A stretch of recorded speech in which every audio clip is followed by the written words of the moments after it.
Mike Tyson, he's never faced adversity.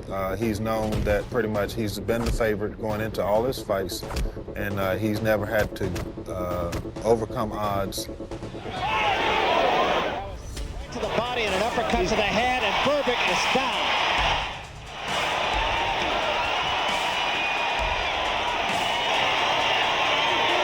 It's over. That's all. You're supposed to set examples. You can't be a heavyweight champion of the world and use foul language. As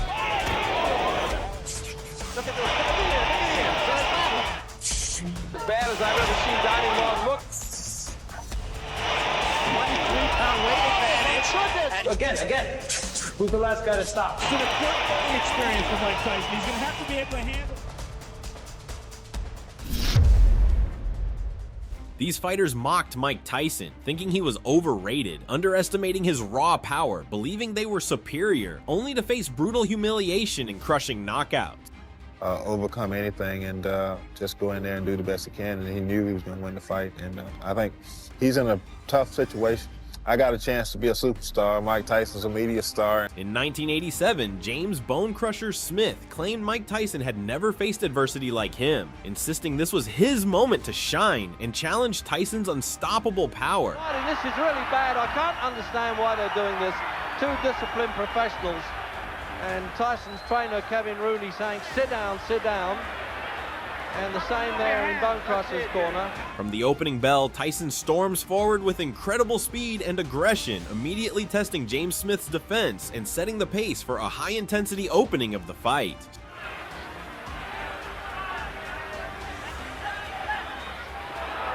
Just missed with that right hand there. Almost felt the wind of that.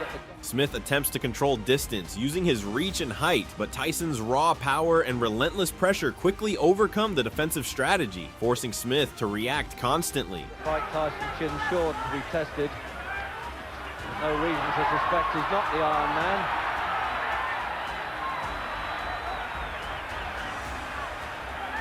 Despite Smith's taller frame and occasional clinches, Tyson maneuvers cleverly, landing effective punches and demonstrating how his strength and speed neutralize any advantage Smith tries to use early in round one. Maybe he's in much better condition now and feels he can bide his time, but can he? The referee flicking the gloves away there to stop them hanging on. As the round ends, Tyson lands a late blow, igniting Smith's anger. The referee intervenes to restore order, ensuring both fighters continue safely while tensions remain high in the ring.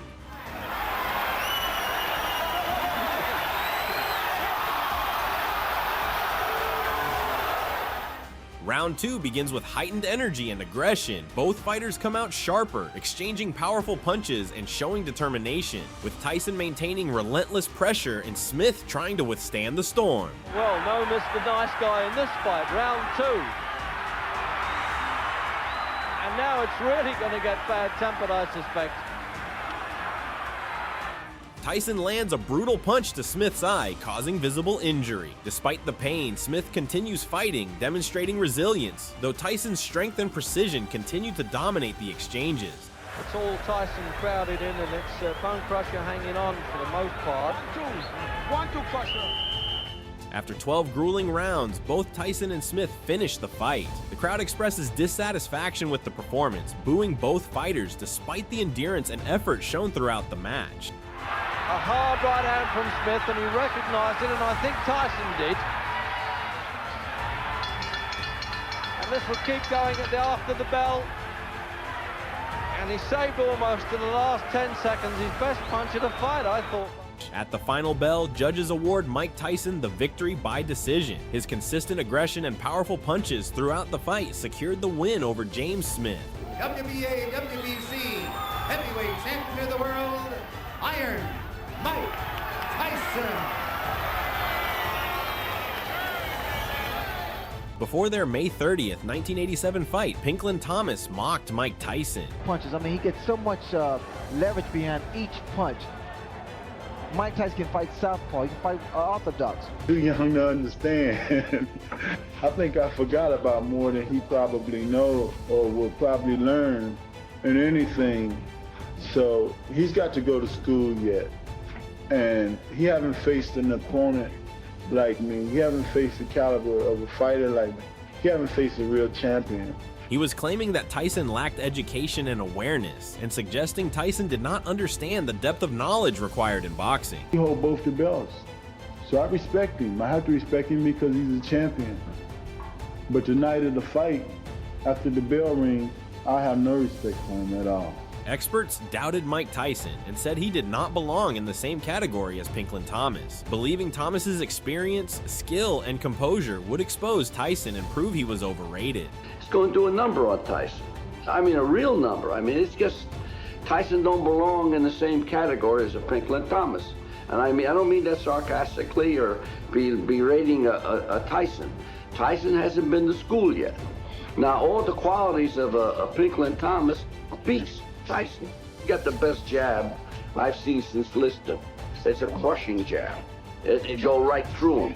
All I can tell you is that as the fight begins, Pinklon Thomas holds a 9-year age advantage, along with superior height and reach, entering as the more experienced fighter, expected to control distance and pace. Mike Tyson, as always, comes in very warmed up. You can see a 9-year age difference.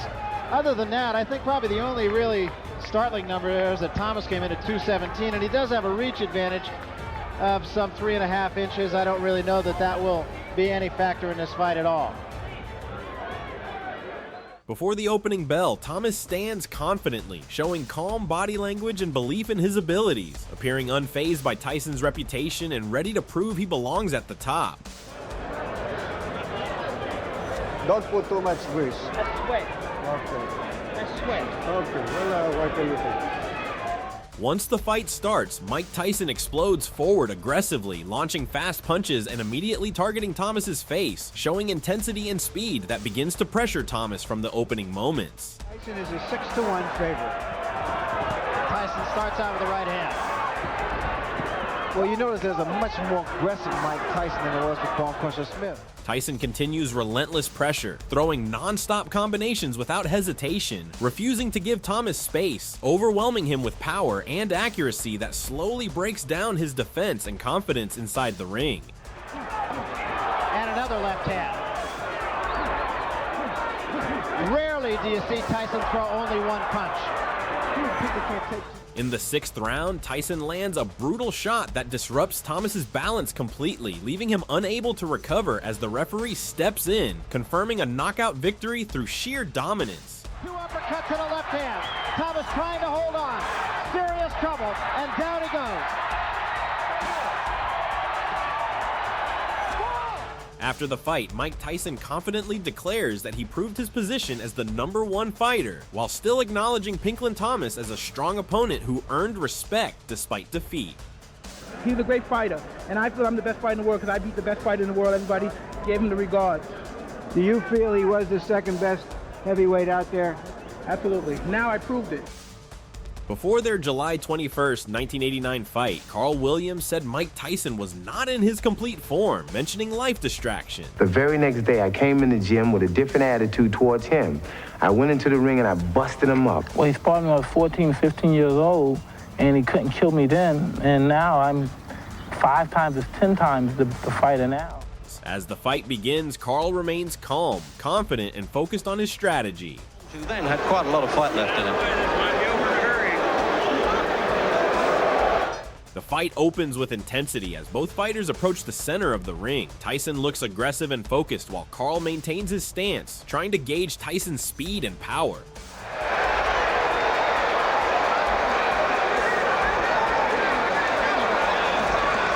Oh, standing there. He wants to trade with him, Williams. I'm not sure that's good business.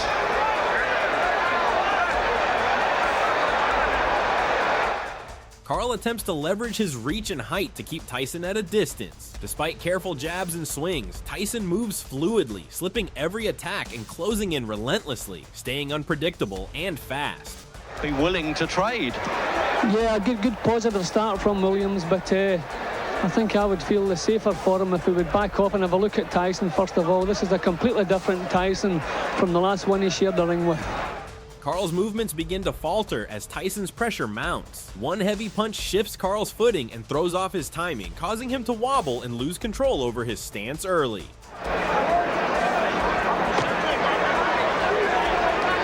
Well, the first change I've noticed in Tyson, he normally comes into the ring soaking in sweat. He hasn't done that tonight. I wonder if that's a change of plan. With oh, what a left hook. In fact, it looks like Carl Williams has been knocked cold in the first round. Is he going to count him out or let him go on? He's done well to get up. No, he stopped it.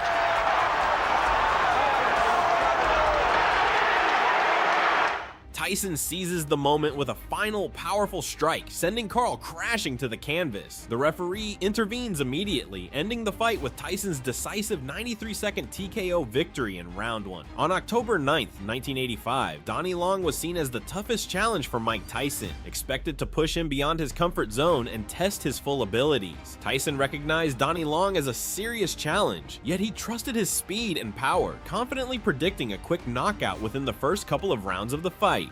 I look at him as a good fighter, and I look at most of my opponents were good fighters. But if I happen to knock out Donnie Long in like 1 round or 2 rounds, will he still be considered the toughest opponent that I fought? Donnie Long entered the ring with intensity and focus, clearly ready to confront Tyson and demonstrate that he had the skill and courage to match one of boxing's fastest rising stars. I'm in good shape. I feel sharp, and I feel like I can outbox Tyson. Well, that's what I was going to ask you. You felt that Tillman in the Olympic trials outboxed Tyson, used his lateral movement and good jab, and those are skills you have, but you can punch also.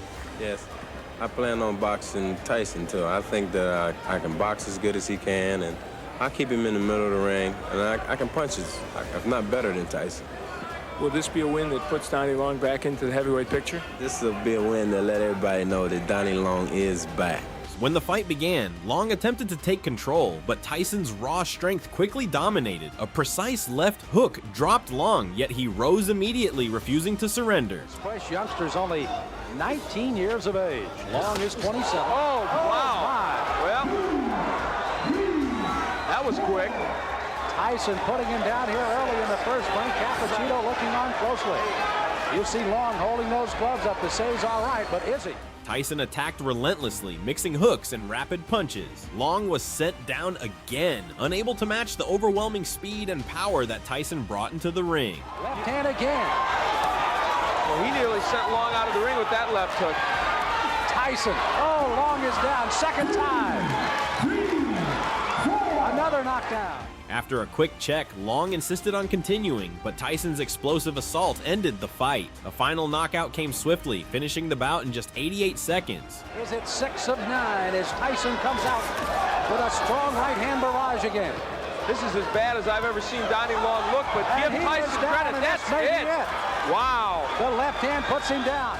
Fans anticipated a tough contest, yet Tyson's performance silenced the doubts entirely, displaying unmatched power, speed, and precision, leaving the audience amazed at his overwhelming skill and dominance in the ring. Earlier in the day, I really thought that Donnie Long would be a fairly tough opponent for you. He wasn't. Well, like I told you earlier today, if I knock him out in 1 or 2 rounds, would you still consider him that? I thought he was supposed to be, but I guess he wasn't. Oh, now he wasn't. He was. No, he was a tough man. I'm just saying for you he wasn't tough, apparently, because you beat him. Well, first of all, I'd like to just thank Cus for putting in all the hard work and reaching me to the goal that we're trying to approve right now. And I'd like to say hello to all my family back home and to once more my dearest friend, Rory Holloway, back in Albany, New York. In February 1989, Frank Bruno arrived as a formidable force, a British powerhouse with incredible strength and a sculpted physique, carrying the confidence to challenge and possibly conquer Mike Tyson. If Casamada was in his, well, he is in his grave now, and you can see all them amateurs and them terrible people behind him, he would be turning in his grave. You know what I mean? To have all them people shouting confidence, he must be lacking in something. But I want to knock him out so good into Don King's lap and wipe him off the map because he's bad for boxing, and his people are bad for boxing. Before the match, Bruno insulted Tyson's skills and promised a defeat that would scare him forever. A guy from England is coming to whip his ass. It's quite simple, Charlie. And he says, and we quote, "Nearly every single American I've run into wants me to teach Tyson a lesson. His own country wants me to kick his..." Can I say that on television? I can't really tell you how he's going to, a quick pace, fast pace, slow pace. All I can tell you, I'm going to win and I'm going to knock him out right into Don King's. Hey, lad, only in America. You know what I mean? Quite simple. This is my time. This is Bruno's time. Tyson's had his time. You know, he's made his money. I'm going to do him a favor and knock him out. right into Don King's lap. Well, just turn up on Saturday the 16th of March and you'll see how things are going to be different. I'm going to knock him right into Don King's lap. Quite simple. Not being flash, not being cocky. I've got a family to support. Mike Tyson stood determined, ready to take on any challenge Bruno could throw his way. If you have a snake in a room with the lights and everything's on, you could be in a room, you could do business, you could do anything in the room, as long as your eyes on the snake and you see where he's going. But once you cut the light off, then you have the reason to panic because you don't know where he's at and he could attack at any moment. The fight night arrived, charged with excitement. Bruno walked in, showing immense confidence and strength, aiming to dominate and impress the crowd immediately. All right, they get called to the center of the ring. Let's listen to Richard Steele. The instructions in the dressing room. I'm cautioning you again. Obey my commands at all times. Is there any questions?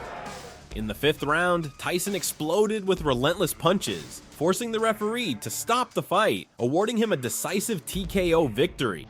Tyson knows he's got him in big trouble.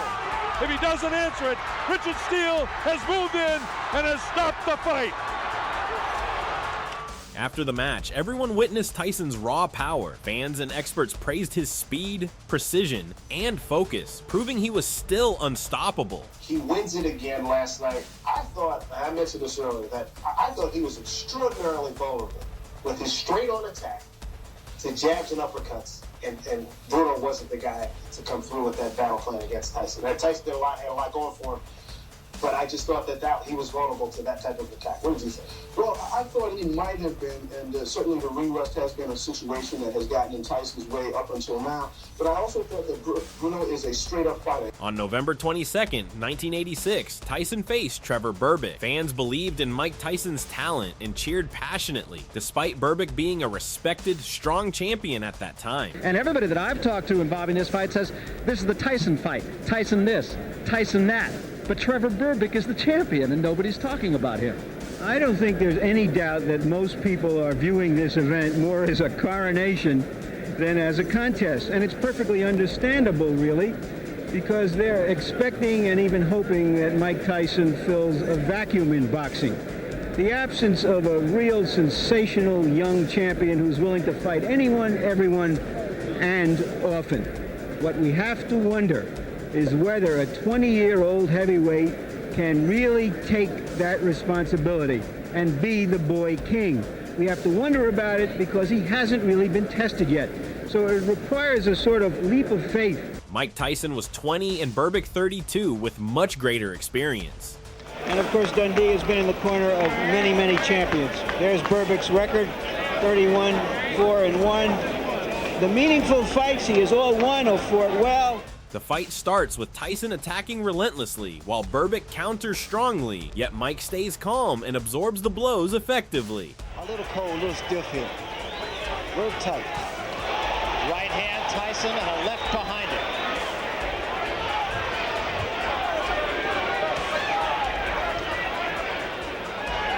Berbick, as he told us he would, trying to go to the uppercuts. At the beginning of round 2, Tyson strikes hard, knocking Berbick down, but the champion quickly rises, refusing to remain defeated. Trevor Berbick, we should point out, has been down twice. There's another big shot by Tyson. Berbick in a heap of trouble. Down he goes. During the same round, Berbick is knocked down again, yet he struggles to stand, showing determination despite Tyson's power.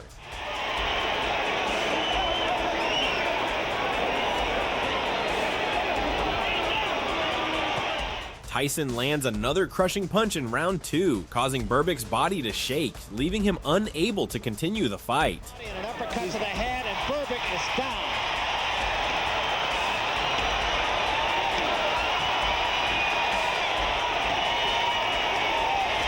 This one is going to be over, I believe. It's over. That's all, and we have a new era in boxing. This victory made Mike Tyson the youngest heavyweight champion ever, winning the WBC title at just 20 years old.